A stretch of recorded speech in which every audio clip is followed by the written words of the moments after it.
Hello everyone, welcome back to my channel Germany की journey. मेरा नाम है रचना और मैं जनरली जर्मनी की ही वीडियोस बनाती हूँ।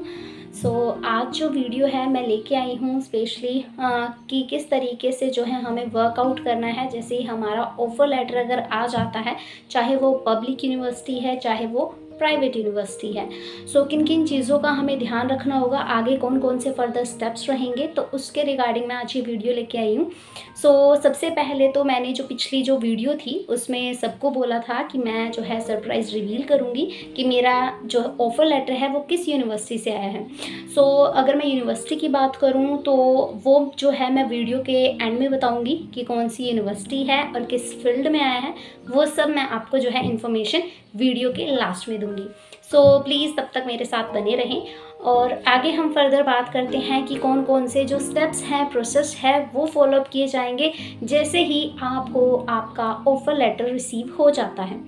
जैसे ही आपका ऑफ़र लेटर रिसीव हो जाता है, उस दिन के बाद आपको क्या करना होगा। सबसे पहले तो आप एक्सेप्टेंस ही अपनी सेंड करोगे यूनिवर्सिटी को।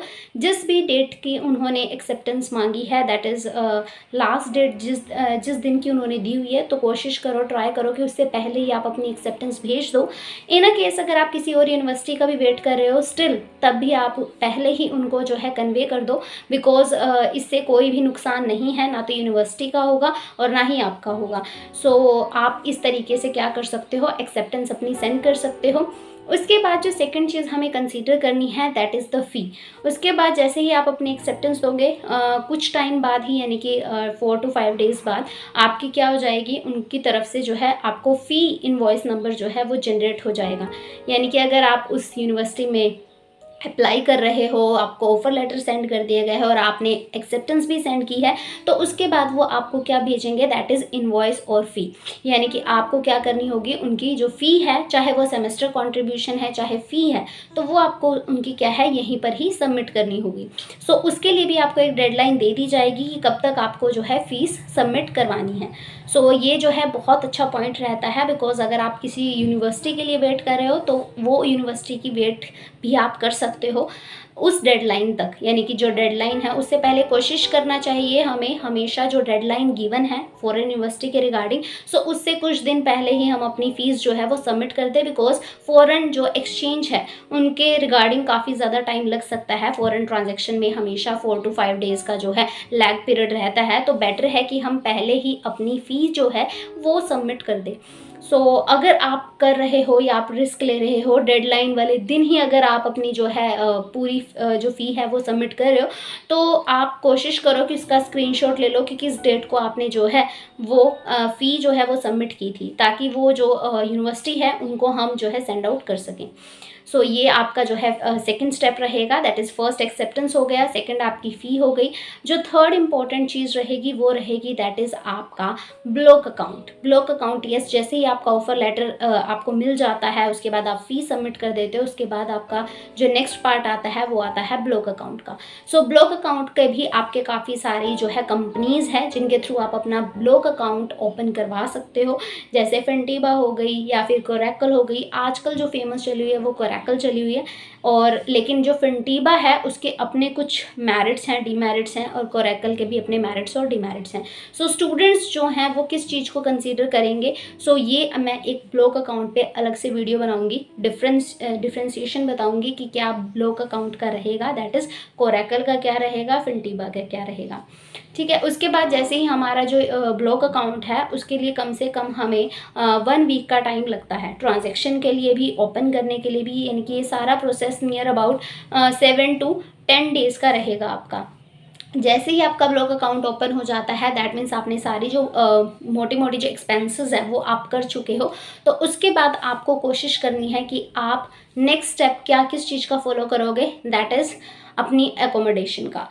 जिनके रिलेटिव्स वहाँ पर है उनके लिए तो फ़ाइन है, दैट इज़ वो वहाँ पर जा सकते हैं। लेकिन इन अ केस अगर आपके लिए जर्मनी बिल्कुल न्यू है, आप किसी को भी नहीं जानती, या जहाँ पर भी आपका जो ऑफ़र लेटर जहाँ से आया है, जिस यूनिवर्सिटी से, वहाँ पर आपका कोई भी रिलेटिव नहीं रहता, तो उस केस में जो आपका स्टेप रहेगा इम्पॉर्टेंट, यानी कि जैसे ही आपका कोरैकल वगैरह का या ब्लॉक अकाउंट का सारा या फिनटीबा का जिस भी एजेंसी के थ्रू आप अपनी जो है ब्लॉग अकाउंट ओपन करवा रहे हो वो हो जाता है, उसके तुरंत बाद आपने स्टार्ट कर देनी है अपनी सर्च, दैट इज़ अकोमोडेशन के रिगार्डिंग।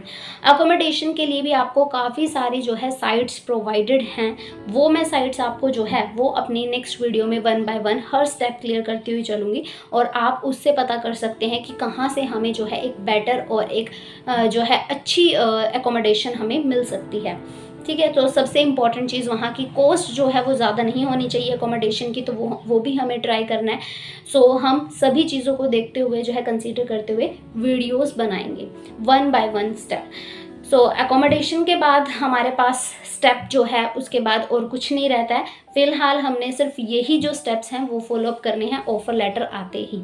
उसके बाद हमारा बाकी प्रोसेस जो है वो हम आगे वाली जो है वीडियोस में डिस्कस करेंगे। सो अब हम बात करते हैं दैट इज़ मेरा जो ऑफ़र लेटर है वो किस यूनिवर्सिटी से आया है। सो जो मेरा जो ऑफ़र लेटर है वो आया था दैट इज़ 12 अगस्त को, और जो मेनली मैंने रिप्लाई किया था उनको एक्सेप्टेंस दी थी वो दी थी 31 अगस्त को। ठीक है, यानी कि मेरा जो ऑफ़र लेटर है वो 12 अगस्त को आया था, और जो मेरी लास्ट डेडलाइन थी वो थी भी 31 अगस्त। तो उसी दिन मैंने क्या किया था, रिप्लाई उनको यानी कि अपनी एक्सेप्टेंस दे दी थी। और ये जो ऑफ़र लेटर है वो आया है दैट इज़ THWS। यस, ये एक गवर्नमेंट यूनिवर्सिटी है, सो THWS से आया है, दैट इज़ टेक्नीशियन होक्सशुले श्वाइनफर्ट वुज़बर्ग श्वाइनफर्ट, कुछ इस टाइप से है। सो THWS है, पहले ये FHWS यूनिवर्सिटी थी तो इसका नेम चेंज कर दिया गया है THWS। ये जो है प्रॉपर श्वाइनफर्ट वुज़बर्ग में है। सो वहाँ के लिए अब मेरे को रेडी होना है, वहीं पर यानी कि मेरी स्टडी चलेगी। और जो मेरा कोर्स आया है वो आया है master in international business with regional focus, यानी कि MBA। सो इसमें हम बेसिकली अलग अलग टाइप की जो है लैंग्वेजेस जो है स्टडी कर सकते हैं, पर्टिकुलरली यानी कि जो स्टूडेंट चूज़ करेगा 3 लैंग्वेजेस है, स्पेनिश और जर्मन और मैंड्रिन। सो इन तीनों में से यानी कि आपको एक सिलेक्ट करनी है, और उसके बाद आप क्या कर सकते हो, अपनी जो MBA है मैनेजमेंट है साथ में आपकी लैंग्वेज भी चलेगी, यानी कि जिस भी एरिया को आपने डिसाइड किया है मैनेजमेंट के लिए, सो उसकी लैंग्वेज पर भी पूरा फोकस किया जाएगा इस कोर्स के अंदर।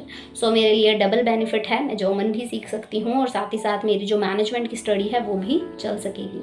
और इसकी जो कॉस्ट है वो नियर अबाउट 5600 जो है मेरे को फ़ी जो है वो सबमिट करनी है। सो 5600 यूरो दैट इज़। सो ये मेरी जो है फ़ीस है, बिकॉज MBA फ्री नहीं है। ये मैं पहली वीडियो में भी बता चुकी हूँ कि MBA फ्री नहीं है। सो मेरा इसमें एडमिशन हुआ है and I am so glad. So ये था मेरा सरप्राइज़। अगर आपको आगे भी ऐसे ही कुछ वीडियोस चाहिए या आपको कोई भी क्वेरी है, please do comment in the comment section and I will try to satisfy you with my all replies and all. So और प्लीज़ मेरे जो है इस चैनल को ज़्यादा से ज़्यादा सब्सक्राइब कीजिए, शेयर कीजिए एंड लाइक कीजिए। Till then, thank you, bye, have a nice day.